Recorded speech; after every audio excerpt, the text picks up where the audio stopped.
What's up, everyone? The Autismo Dynamite's back for another one. How are you guys all doing? And in today's video, honestly, I didn't actually know what I was going to talk about this video because so much has happened within the past few days and few weeks or so. But overall, I kind of decided what I wanted to talk about this video. Today, I wanted to talk about since it's officially now been announced, I wanted to talk about the full undercard, well, or at least the main undercard fights of Tyson Fury versus Aslan Makhmudov coming up April the 11th on Netflix. Now, before I get on to the undercard, I actually just want to quickly talk about my thoughts on this fight. Gonna be honest, I think actually for a comeback fight, Makhmudov isn't the worst opponent in the world. Like, don't get me wrong, he's slow as fuck compared to Fury, so you know it seems like this is just gonna be a typical sparring session, but hey ho, look, and to be fair, considering that he does want a rematch with Usyk, fighting the WBA Intercontinental Champion, I think, is a pretty good step in that direction. But anyway, let's. Okay fight in my opinion for a comeback fight, especially considering he's been out of the ring for over a year now. But regardless, let's get on with talking about the undercard. Because there are a lot of fights on that undercard, but well, not a lot, but there are a few fights on that undercard I do really want to talk about. Now, shall we go down the list, or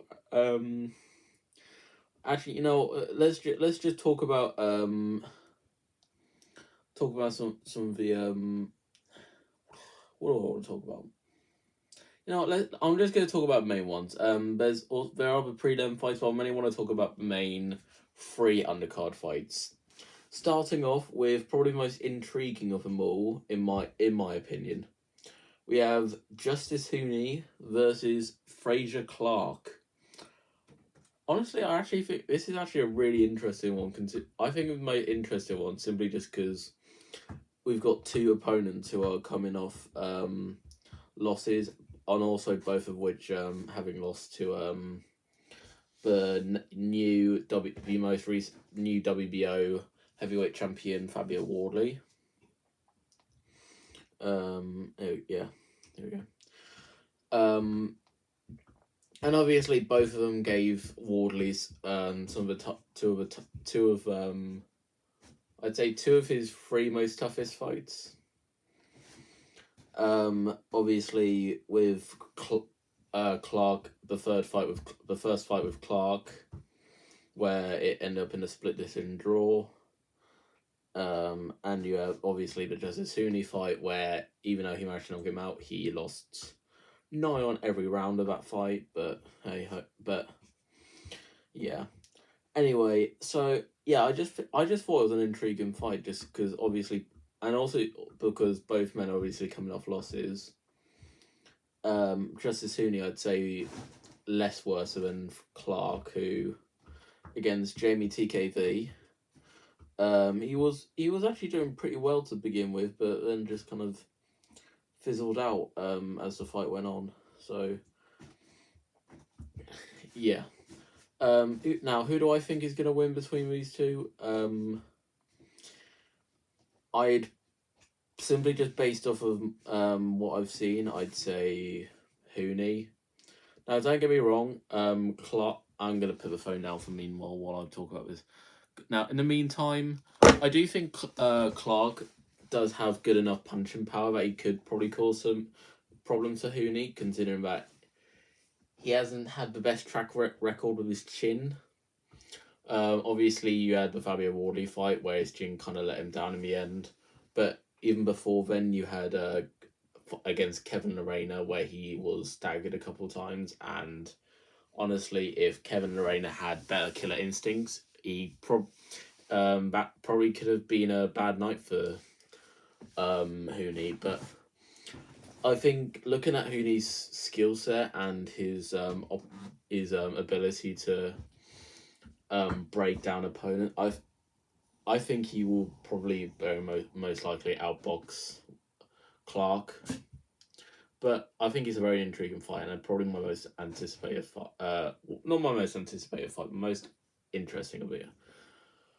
Moving on, and okay, you know, I've kind of memorized it now. I don't really need to look back. We've got Jamie TKV, who's obviously coming off his win against Fraser Clark for the British title, and he's now making his first defense against former title contender Richard Riakporhe, who is coming off a second round KO against Tommy Welch, I think his name is. I might need to recheck that. But yeah, that was back in October 15th on the undercard of Eubank Jr. versus Conor Benn. Get back to that in a second. And I'd say personally, I think looking at that fight, I'd probably go with Riakporhe to win. I think Riakporhe's settled into the heavyweight division all right, decently. I think thing is right. I think he could have been a really good cruiserweight champion, but I feel like after he lost to Chris Smith in their rematch, I just don't really think staying at cruiserweight was. I mean, maybe it could have been a good idea. You know, you had some weak champions there, like what's his name?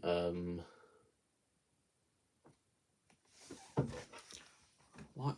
I can't. I'm so sorry, guys. I should have done my research for this video, but off the cusp.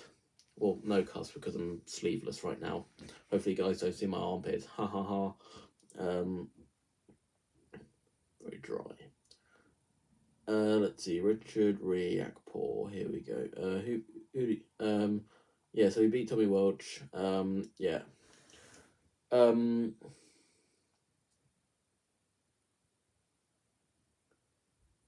Yeah. Oh no, that wasn't what was gonna. Yeah, Badu Jack. Yes, Badu Jack. Okay.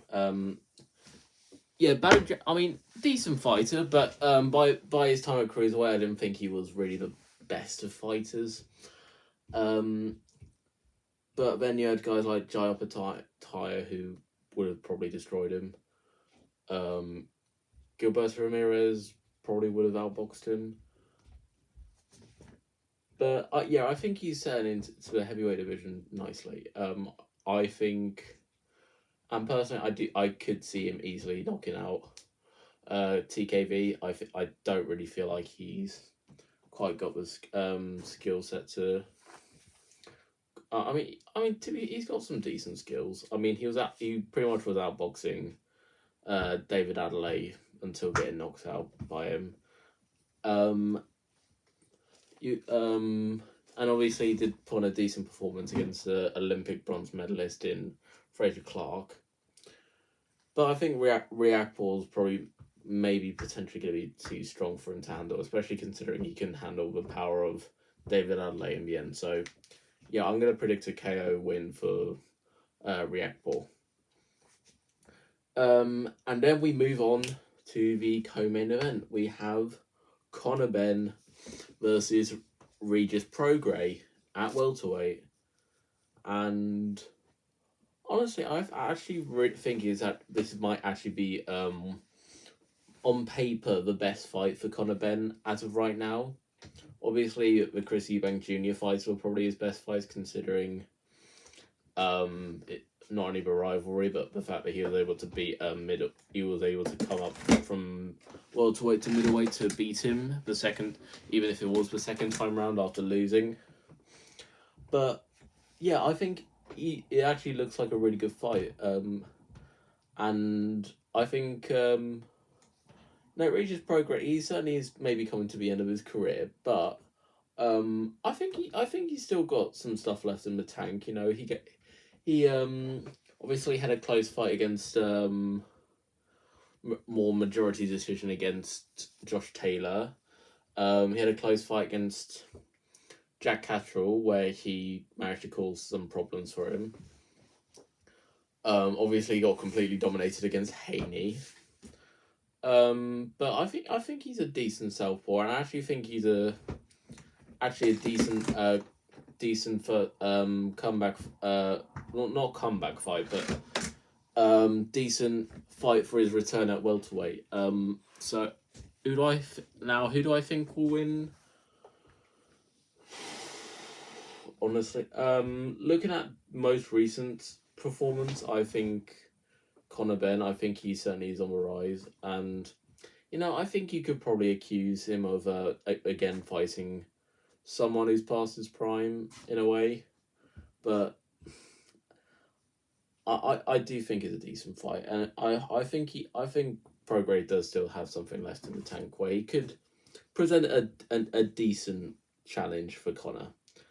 But yeah, I think it's a decent fight, and we'll see how Conor does going back to welterweight.